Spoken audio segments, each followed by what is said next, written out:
Hey, thank you guys so much for your participation today. It was really great having our visitors, and I so hope that everything's okay with Grace's puppy.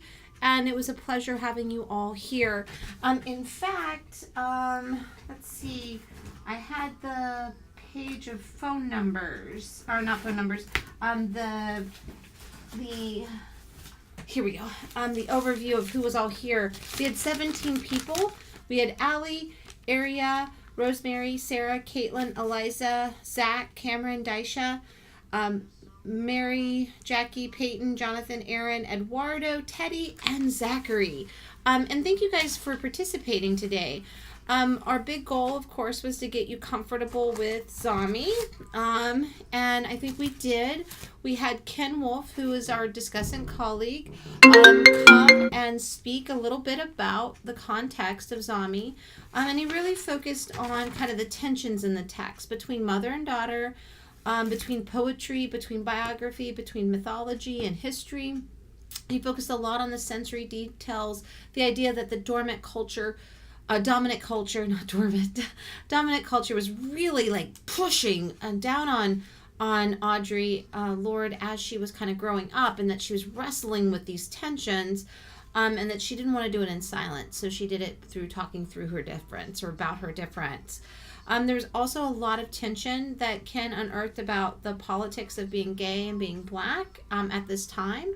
And also the notion that Audre Lorde saw no contradictions in speaking about the intersections between racism, sexism, heterosexism, and of course capitalism, and that these kind of tensions buffeted through. He also read a little section from The Black Unicorn, which is a great metaphoric and symbolic adaptation of Audre Lorde. We then participated in what I had asked my class to do, which was to create 6-word stories that summarized their reading. And so that then we took those 6-word stories and we shared them with our visitors, and then worked together to craft both revisions to those 6-word stories, adaptations, and then we put them on the board, and then each of the, not each of them, most of them then presented why, what elements of the original story were in their 6-word story, what does a 6-word story leave out, how important is punctuation, diction, and tone, and those types of things that you presented in the actual kind of presentation of your 6-word story. Most of your 6-word stories were phenomenal. I really liked the use of punctuation, the use of diction, like ostracized instead of isolated. I think that was a great kind of way of pointing that tension.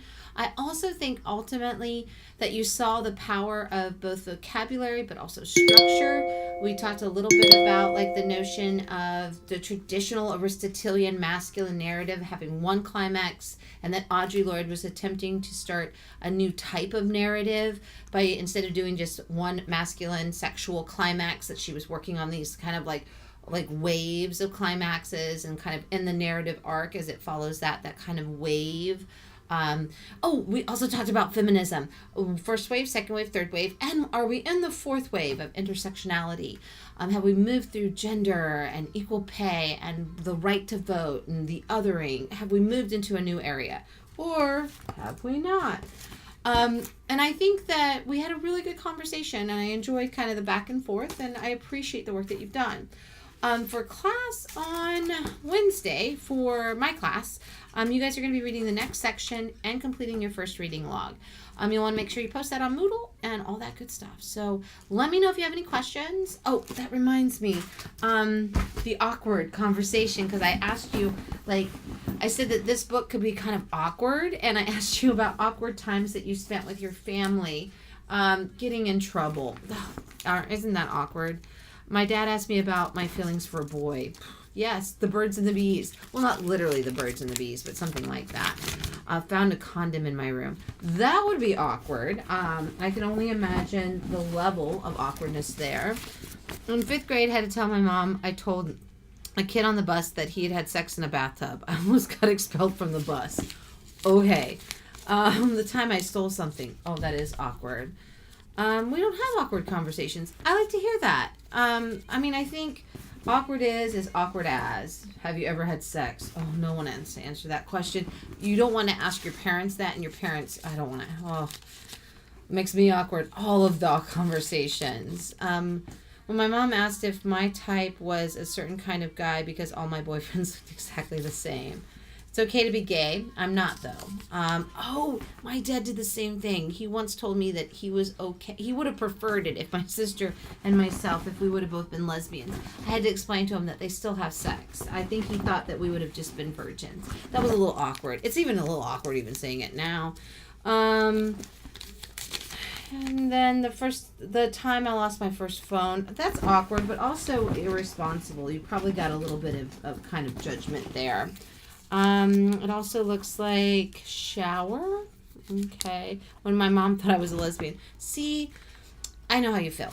Anyway, I think we all kind of inherently recognize that there are awkward moments in our lives, and we often look at those awkward moments as things to be avoided. However, as Audre Lorde's text proves, it's those awkward moments that are the most meaningful. Those are the moments we shouldn't be silent. Those are the moments of most, I guess you'd say, profound insights, right? And so let's talk through the awkward. Let's pull through that. Let's speak about why the power is given over and silences us in those awkward moments. And many other things we'll talk about as we continue on with our exploration of Zami. Thank you so much for your attention and your focus, and I look forward to seeing, my class, and then, of course, seeing the rest of you when I can. Have a great day, and chit-chat with you soon.